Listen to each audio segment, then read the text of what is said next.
Halo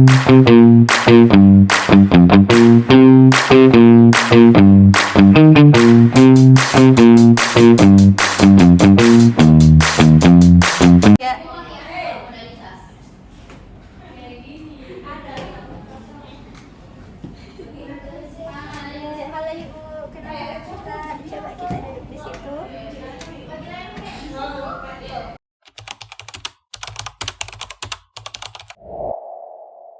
Terapi yang akan menangani Ibu pada hari ini. Nah, kalau boleh tahu, apa keluhan Ibu? Oh, rasa nyeri di bagian kaki bagian aorta. Sejak kapan memang itu keluhan di kaki kita Ibu? Kecelakaan sekitar 2 minggu yang lalu. Oh, kecelakaan sekitar 2 minggu yang lalu, Di. Nah, bisa diceritakan kira-kira bagaimana kronologinya itu, kenapa bisa sampai cedera? Kan 2 minggu lalu itu balap motor. Ya. Terus jatuh dari motor, tabrak sesuatu kak. Terus kiri itu terjepit sama terbentuk keras di bagian samping luar telapak kaki. Oke, setelah kejadian itu apa yang Ibu lakukan untuk pengobatannya? Ibu bawa ke dokter atau kemana? Itu hari sempat IGD terus dilakukan Oh, ronsen. Apa hasil dari ronsennya Ibu? itu dokter bilang saya itu ada patah tulang terus di bagian kiri. Oh, berarti ada patah tulang kita di bagian telapak kaki tadi. Oke, sebelah kiri di Ibu. Nah, Ibu sudah menjalani operasi tidak? Iya, sekitar 1 minggu yang lalu itu dioperasi sama sampai di dalam tulang itu yang patah. Oh, rasanya pendi Ibu. Oke, setelah operasi apakah ada kita dikasih fase imobilisasi sama dokter Ibu, dipasangi apakah di kakinya? Iya, ada di atas.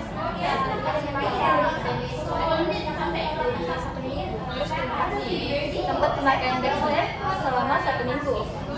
Oke, setelah dilepas itu dokter sarankan untuk kemana Ibu? Disarankan dirujuk ke profesional. Oh iya, jadi Ibu dirujuk sehat saran dari dokter. Oh baik. Nah jadi di sini kira-kira keluhan apa saja yang Ibu sudah rasakan selama habis kecelakaan itu dan sudah operasi? Masih ada nyeri kurasa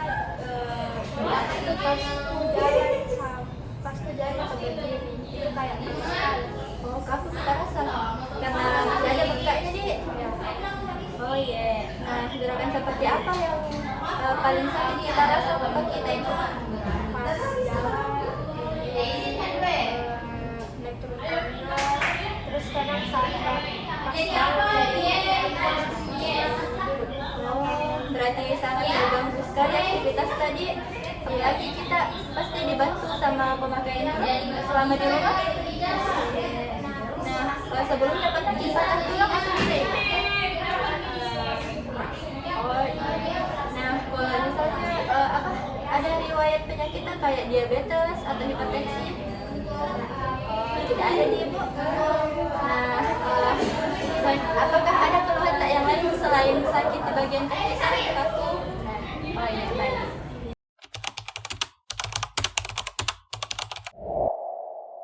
Permisi Bu, jadi di sini saya menunjukkan ini terlebih dahulu di Ibu.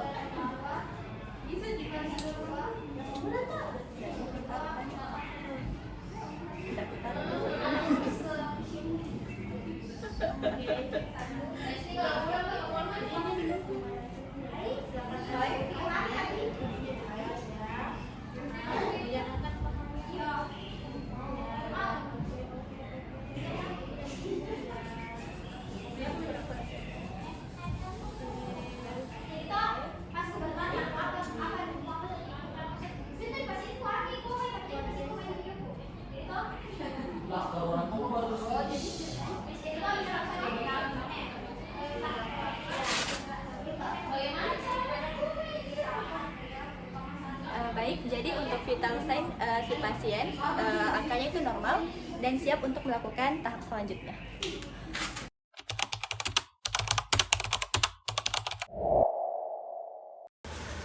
Baik untuk asimetriknya, terutama di inspeksi dinamis, bisa dilihat bahwa pasien datang dalam keadaan pincang dan juga menggunakan kruk, di mana dia sedang meringis karena kesakitan. Pada fase ini saya melakukan palpasi pada asimetrik.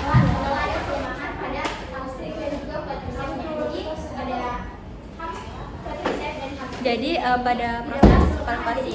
pada proses palpasi ini itu di mana terdapat suhu atau udem, di mana suhunya itu agak tinggi dikarenakan masih dalam fase inflamasi dan terdapat sedikit udem di bagian ankle-nya karena ada operasi di ankle bagian kaki kirinya. Baik, coba Ibu kita lakukan gerakan ke atas dan ke bawah kaki kita. Bagaimana rasanya Ibu, sakit? Oh ya, coba Ibu kita tulis huruf pakai kaki kita bisa? Oh, A, B, C. Masih susah kita gerakan dikit Ibu? Coba kita angkat kaki kita. Kita angkat. Bagaimana Ibu? Jadi pada tes ini kami mendapatkan bahwa dia itu terbatas di bagian ankle-nya karena masih terdapat edema atau bengkak akibat postoperatif metatarsalima.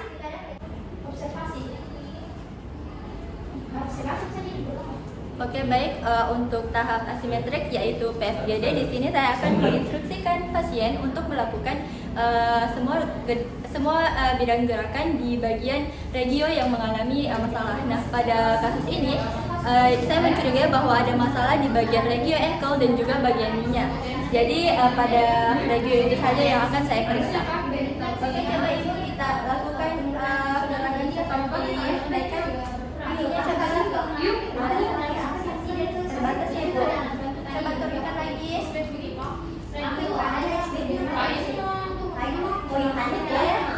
Coba arahkan ke dalam Ibu. Sudah mau belum.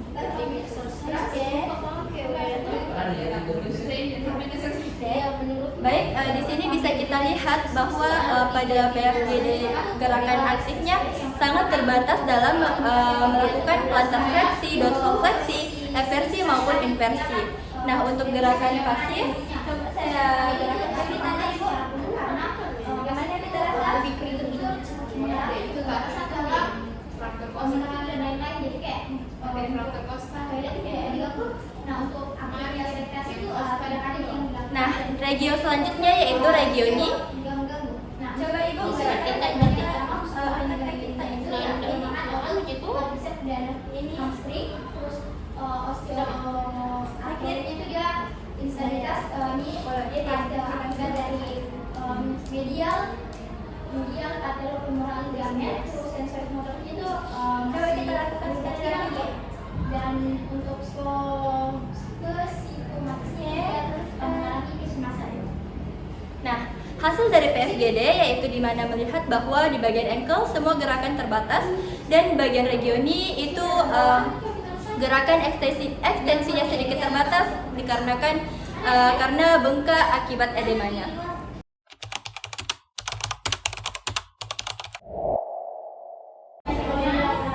Berdasarkan dari pemeriksaan awal yang sudah dilakukan, bahwasannya ada beberapa catatan yang dapat disimpulkan bahwa muskulotendinogen yang mengalami kerusakan seperti penurunan kekuatan otot intrinsik dari foot dan ankle-nya, terutama pada musculus peroneus brevisnya yang berinsersi langsung di metatarsal 5, di mana pada metatarsal 5 itu kan terjadi fraktur, jadi itu akan mengalami masalah. Apalagi dia pasti akan lebih sulit mengalami ataupun melakukan gerakan eversi.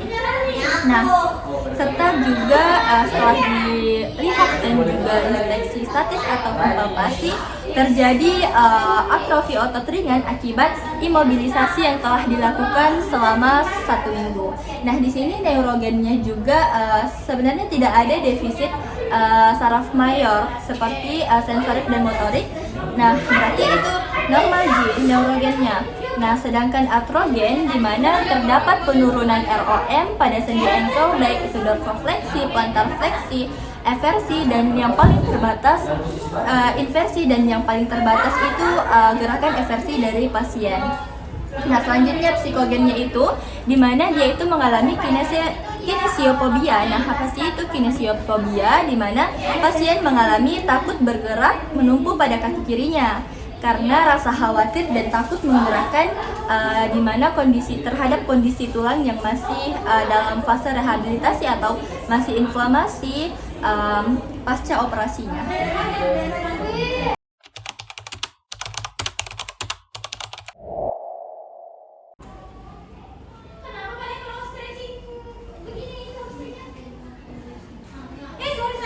Nah, jadi sekarang kita akan melakukan tes spesifik dengan menggunakan VAS. Jadi dengan ini kita akan mengetahui seberapa tingkat nyeri dari pasien. Nah, adapun 3 tingkat nyeri yang akan diteskan yaitu nyeri tekan, nyeri diam, ataupun nyeri gerak. Nah, untuk nyeri tekannya di sini mungkin ibu bisa arahkan ke mana nyerinya, seberapa besar nyerinya ibu. Ini kalau misalnya ke sini itu semakin nyeri kita rasa.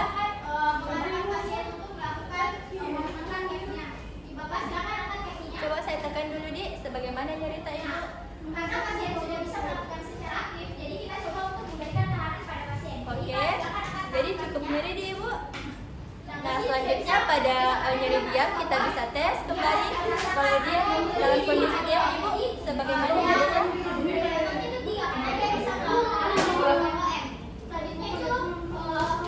Baik, selanjutnya untuk nyeri gerak kita bisa tes kembali.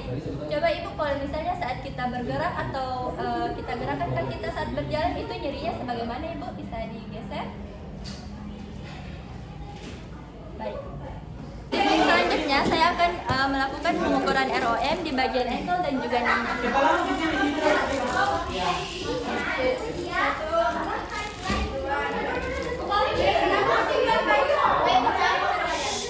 Ada teman-teman yang bikin video.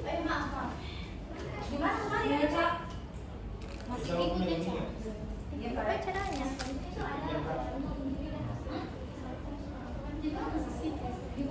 Coba ibu bisa gerakan kakinya seperti ini. Sakit tidak rasa ibu? Oke. Coba kasih dari ke bawah. Siapa punya gini yo? Oke, sudah cukup ibu sampai sana. Oke.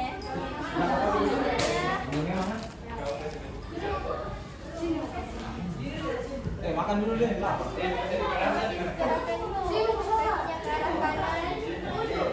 Ada mau masuk rumah?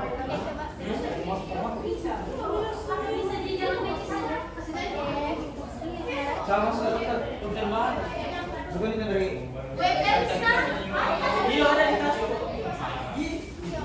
Nah, berdasarkan hasil pemeriksaan ROM dari ankle dari pasien ini sangat terbatas dan kita lanjut pada pemeriksaan di bagian regioninya.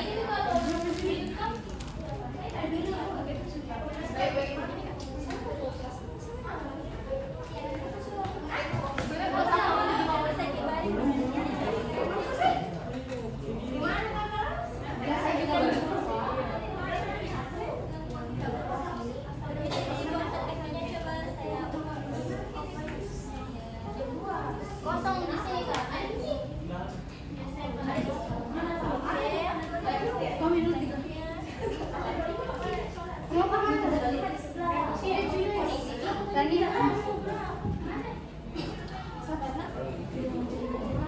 Jadi di sini di mana ada keterbatasan di regioninya, terutama pada gerakan ekstensi, di mana dia itu terdapat 10 derajat ukuran sudut karena dia mengalami keterbatasan dalam ekstensi yang seharusnya 0 derajat.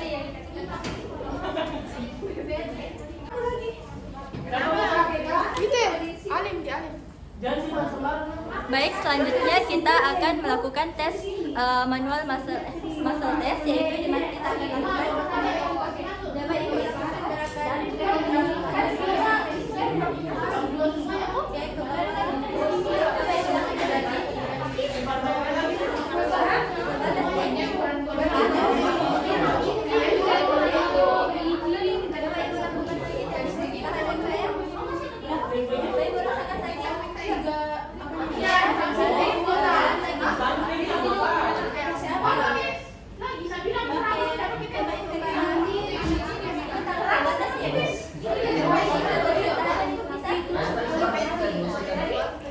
Oke, jadi pada regioni di mana hasil MMT-nya itu terdapat 3 dari 5, di mana dalam kondisi dia itu bisa melakukan gerakan tetapi tidak bisa melawan tahanan.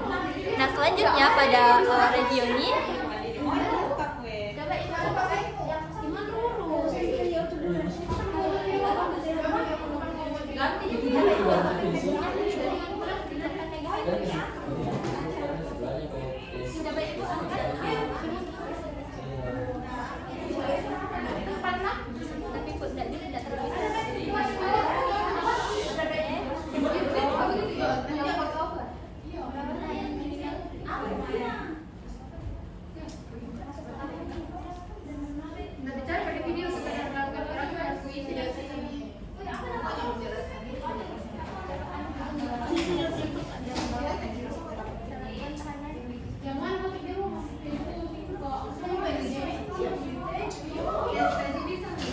baik, untuk MMT-nya itu di bagian ankle, yaitu ankle dan juga knee-nya itu ada keterbatasan, terutama pada regioni, di mana pada saat ekstensi dia itu mengalami keterbatasan pada MMT-nya, di mana dia itu.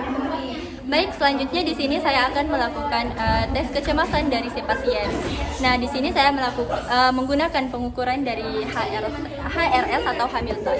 Nah, yang pertama di sini saya akan tanyakan, Ibu bagaimana perasaan cemasnya? Apakah sangat buruk? Apakah ada ketegangan seperti gelisah Ki atau mudah terkejut atau tidak tenang kita rasa? Sedikit Di. Bagaimana ketakutan Teh Ibu? Sering kita takut karena apa? Tidak bisa gerakan tangan kita. Oh, oke. Bagaimana tidur Teh Ibu? Apa Ji? Enak juga. Oh, kalau tidur sering kita terbangun karena nyerinya. Oh, baik. Kalau bisa Jiki, misalnya ada gak kita rasa sedih kah atau konsentrasi tak menurun? Jadi karena tidak bisa gerakan kaki tadi karena terbatas. Oke, bagaimana pernapasan Teh Ibu aman nih?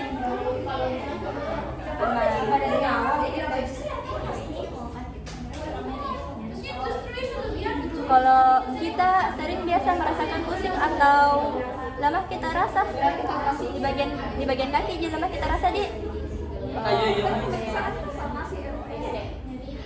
Oke, baik. Jadi pada tes HRS di sini mendapatkan skor 16, di mana pasien itu mengalami kecemasan ringan hingga sedang.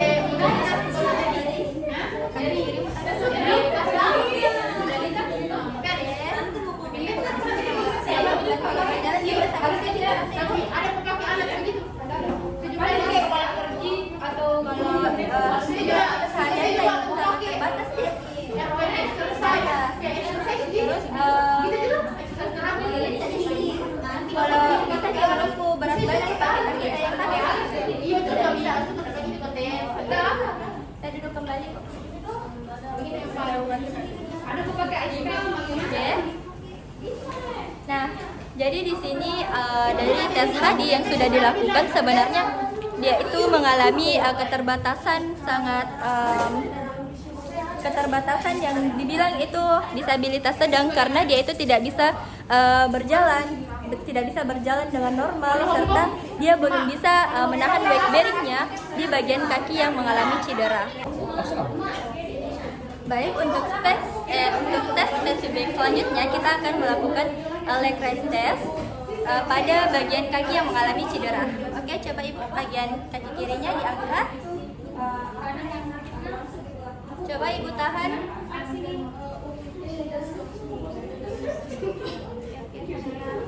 Oke. Jadi di sini setelah melakukan leg raise test, si pasien tidak dapat menahan kakinya lebih dari 15 menit. Selanjutnya saya akan melakukan tes spesifik yaitu single leg stance, di mana kita akan tes si pasien apakah pasien ini bisa berdiri dengan kaki sakitnya atau tidak.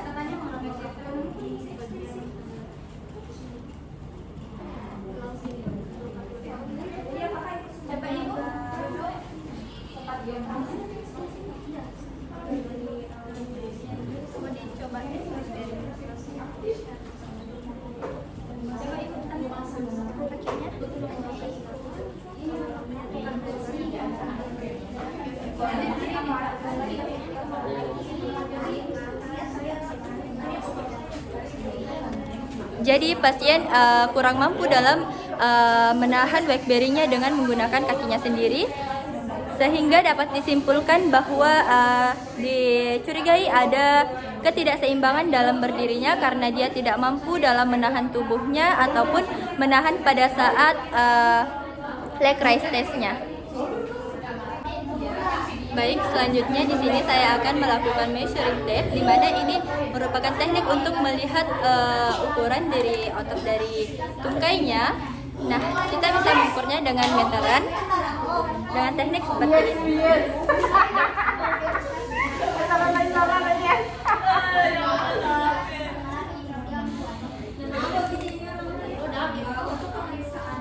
Nah, pada kaki yang mengalami cedera ini ukuran kaki yang saya dapat yaitu sekitar 55 cm atau ukuran bagian ankle-nya. Nah, di sini saya akan lakukan tes kembali terhadap kaki yang sehatnya. Coba Ibu, permisi ya.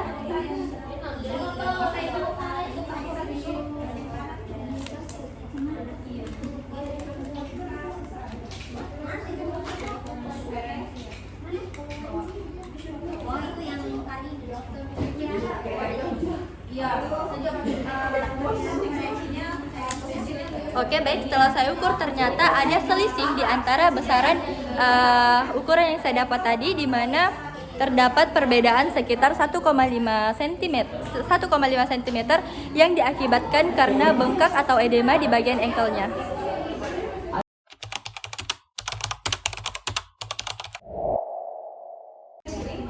Oke, baik, untuk tahap intervensi di sini saya akan memulai dengan komunikasi terapeutik untuk mengatasi kecemasan yang dialami oleh si pasien.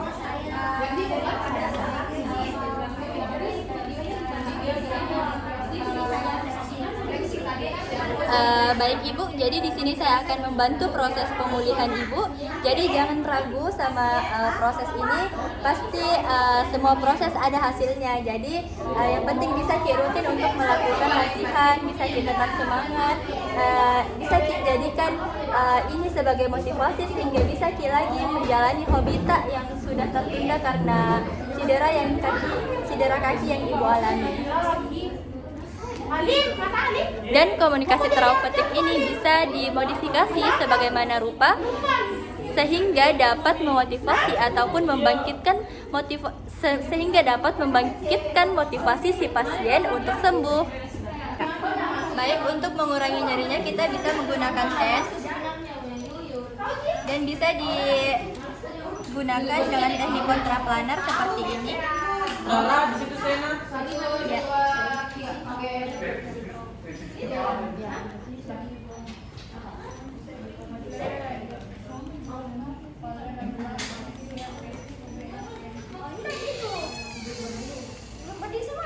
Jangan itu ya, jangan tinggi intensitasnya. Jangan tinggi intensitasnya. Oke, jadi untuk intervensi kedua di sini saya untuk menangani edema yang terjadi pada ankle di mana terdapat bengkak. Di sini saya memilih cryoterapi atau cool pack yang dipakaikan di bagian ankle atau di bagian pasca operasi yang mengalami bengkak itu sekitar 10 sampai 15 menit serta melakukan elevasi untuk melancarkan peredaran darahnya sehingga dapat mengurangi edema.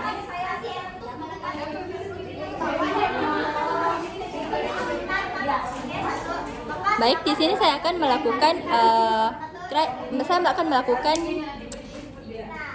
treatment cryoterapi di mana menggunakan cool pack.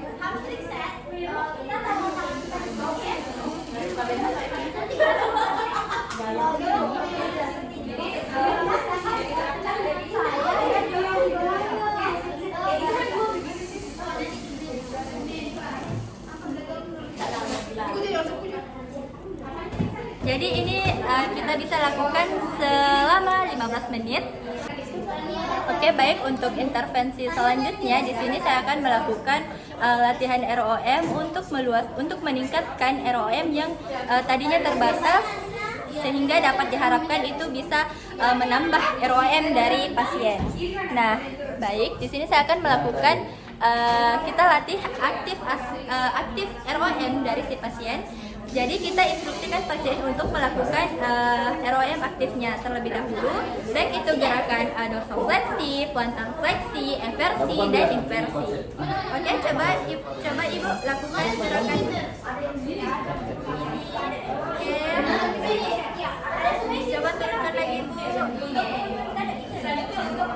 Ya, lakukan lagi ibu. Hitung sampai 8 kali ya ibu.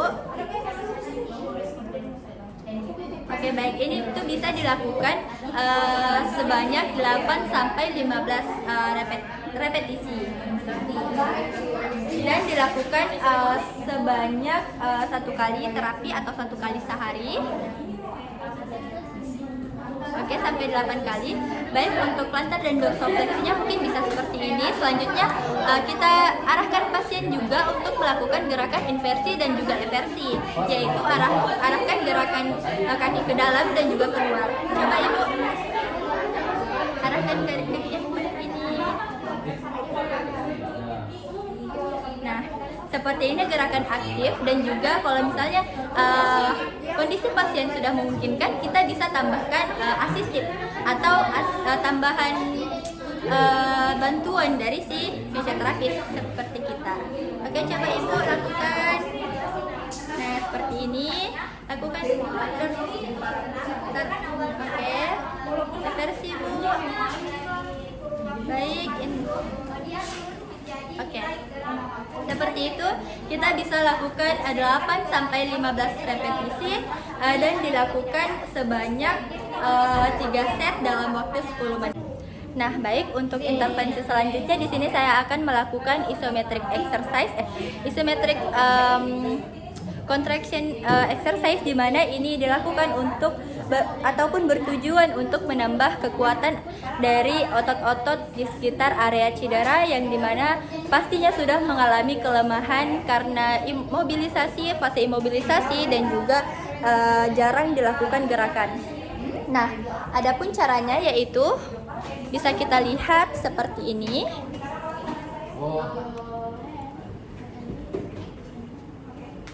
Di sini kita akan lakukan gerakan kontraksi tanpa melakukan gerakan dari sendinya. Baik, coba ibu dorong tangan saya. Oke, istirahat ibu. Oke, coba tangan saya. Di sini kita bisa memberikan tahanan sebanyak 5 detik, lalu mengarahkan pasien untuk melakukan rest atau istirahat terlebih dahulu dan lanjutkan lagi hingga kita akan melakukan 8 sampai 15 repetisi. Oke? Coba ibu lawan tangan saya. Oke, istirahat. Coba lawan tangan saya. Oke. Lawan tangan saya. Oke. Coba ibu lawan tangan saya ke arah depan.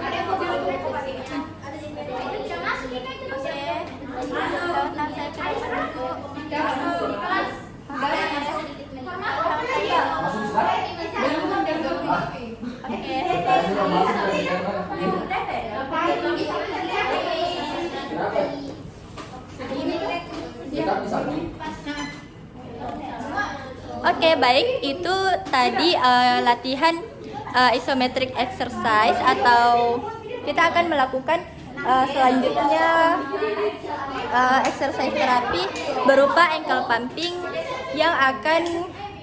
pumping dan juga toe movement yang kita lakukan ataupun kita berikan dengan tujuan meningkatkan endurance atau ketahanan dari otot si pasien. Baik, inilah tekniknya.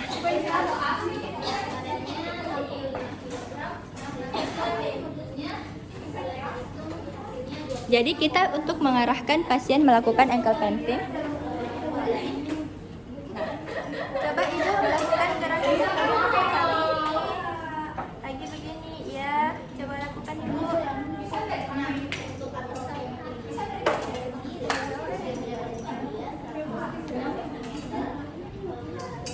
Perlahan-lahan dulu.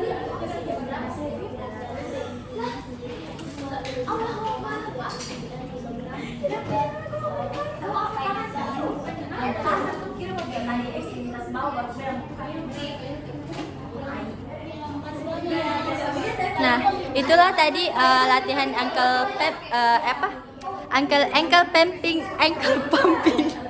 ankle pumping yang dilakukan untuk meningkatkan endurance dari si pasien. Nah, dan juga kita bisa melakukan toe movement, di mana toe movement itu kita akan meminta pasien untuk menggerakkan kakinya, bisa dengan cara menggerakkan handuk di lantai dan sebagainya. Baik, jadi untuk intervensi selanjutnya di sini saya mengambil toe movement atau gerakan pada toe yang bisa melatih endurance dari kelemahan otot di area ankle atau di area bagian metatarsal yang mengalami cedera sebelumnya. Jadi kita bisa tes seperti ini. Seperti ini kita arahkan pasien untuk melakukan gerakan dari toe-nya. Coba Ibu gerakan kakinya ke depan, ke belakang, ke depan, ke belakang, ke samping. Gunakan jari-jarinya Ibu. Ya, ke depan. Oke, baik. Selanjutnya di sini kita mulai melatih gait dari si pasien atau tahapan berjalan dari si pasien. Nah, sebenarnya di sini kita bisa mulai di mana pasien itu masih tanpa weight bearing, di mana kita latih terlebih dahulu untuk tanpa weight bearingnya dengan menggunakan crook. Selanjutnya kita bisa lanjutkan dengan partial weight bearing, ataupun kita mulai dari 20% dari berat badan si pasien, 40% dari berat badan si pasien, 60% dari berat badan si pasien, hingga pasien bisa melakukan berjalan dengan full weight bearing. Nah, jadi di sini saya akan mempraktikkan bagaimana tahapan-tahapan kita dalam melatih gait dari si pasien. Nah, yang pertama di sini kita akan melatih si pasien untuk melakukan crook tanpa weight bearing. Ada kursi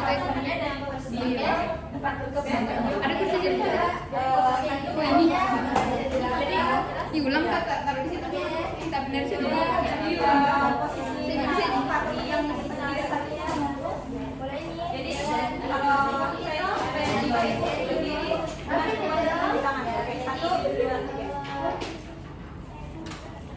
Ya, seperti ini.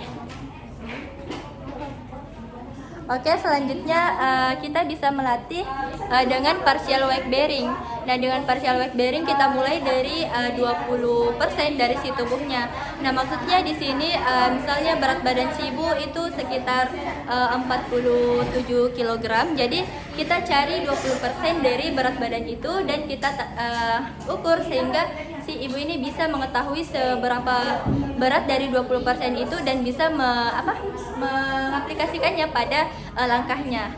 Nah, coba ibu mulai dari coba ibu. Oke.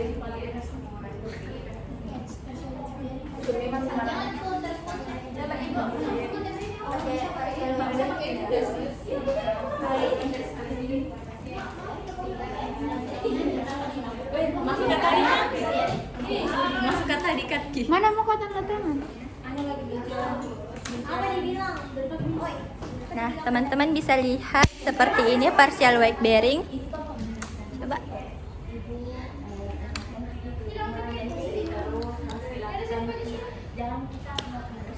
Nah, itu dia partial weight bearing dengan 20% berat badannya. Nah, ini bisa dilakukan bertahap mulai dari 20, 40 dan hingga kita bisa melakukan full berat badannya atau full weight bearingnya. Nah, seperti ini coba. Ini 80% mendekati normal.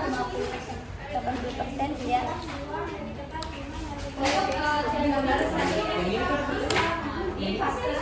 Oke. Nah, itu bisa kita latihkan kepada pasien dengan 1 kali terapi ataupun 1 kali sehari. Kita edukasikan juga kepada pasien sekitar 10-15 menit penggunaan kruk yang benar dan juga pembebanan yang tidak melewati kapasitas dari kemampuan si pasien.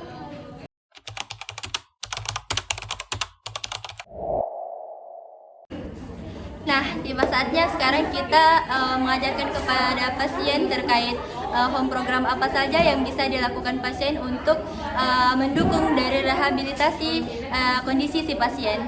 Nah, yang pertama itu kita bisa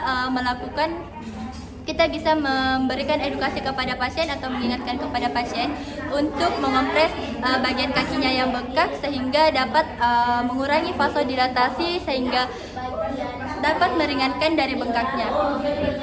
Permisi Bu, jadi Ibu itu bisa melakukan ini di rumah sekitar 2 atau 3 kali sehari. Ini tuh bisa kompres dingin kita pakai atau kain yang dibasahi dengan air dingin kita pakai itu kompres kiri. Kompres itu sekitar 10-15 menit Ibu. Oke. Nah, untuk home program kedua kita bisa memberitahu kepada pasien bahwasanya latihan ankle pumping itu juga bisa dilakukan di rumah untuk mengurangi edema serta meningkatkan sirkulasi di bagian ankle-nya dan juga melatih kekuatannya serta endurance dari muscle-muscle di sekitar kaki yang cederanya. Coba Ibu, kita bisa lakukan ankle pumping ya seperti itu lagi. Nah, ini sebenarnya Ibu bisa lakukan pada saat kakinya Ibu tergantung atau duduk di bagian yang di tempat yang lebih tinggi sehingga lebih mudah melakukan ankle pumpingnya. Nah, ini tuh bisa Ibu lakukan 1-2 kali sehari ya Ibu dengan 10-15 repetisi perharinya. Nah, selanjutnya. Nah, untuk home program yang ketiga kita bisa memberikan informasi kepada ibu bahwa untuk melakukan gerakan-gerakan pada atau pada jari-jari kakinya, jangan sampai kita hanya fokus ke sendi-sendi yang besar, tapi jari-jari juga penting loh untuk dilatih. Nah, cara melatihnya itu kita bisa menyuruh pasien untuk melakukan gerakan cakram di kakinya menggunakan kaki. Ini bisa. Oke, jadi coba kita genggam ya seperti itu Bu. Genggam. Kita gerak-gerakkan lagi kakinya. Oke, seperti ini. Coba lakukan Ibu. Oke, seperti itu. Dan untuk ini tuh bisa dilakukan 1-2 kali sehari ya Ibu. Ini sama 10-15 menit bisa dilakukan sebanyak 3 set. Nah, untuk home program selanjutnya itu bisa kita lakukan isometric exercise. Itu kita menyuruh pasien untuk mendorong kakinya ke arah lantai, itu bisa dan dilakukan sebanyak 5-10 detik lalu dibarengi dengan istirahat dan dilakukan lagi 5-10 detik sekitar 8-10 repetisi. Oke, seperti ini prakteknya. Coba Ibu tahan kakinya ke dalam, dorong kakinya mengarah lantai Ibu. Oke, tahan. bisa Ibu istirahat. Oke, lakukan lagi Bu. Nah, di sini pasien itu mendorong kakinya ke arah lantai untuk mendapatkan kontraksi isometrik yang stabil. Ini tuh bisa dilakukan sebanyak 5-10 detik. Tahanannya itu 5-10 detik serta dilakukan sebanyak 10-15 repetisi. Oke, baik, untuk home program selanjutnya kita bisa melakukan teknik sit to stand, di mana kita melatih pasien dari duduk ke berdiri. Lalu kita latih lagi bagaimana cara dia dari berdiri hingga jalan menggunakan kruk hingga mendapatkan hasil yang maksimal sehingga dia bisa melakukan berjalan dengan total weight bearingnya.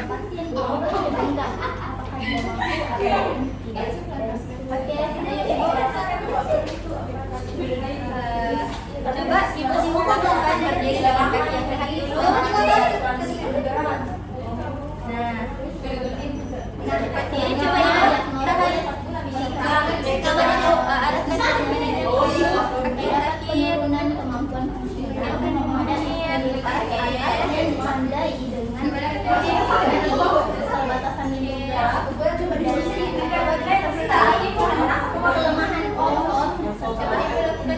sakit. Setelah tindak harus sampai Coba duduk lagi Bu.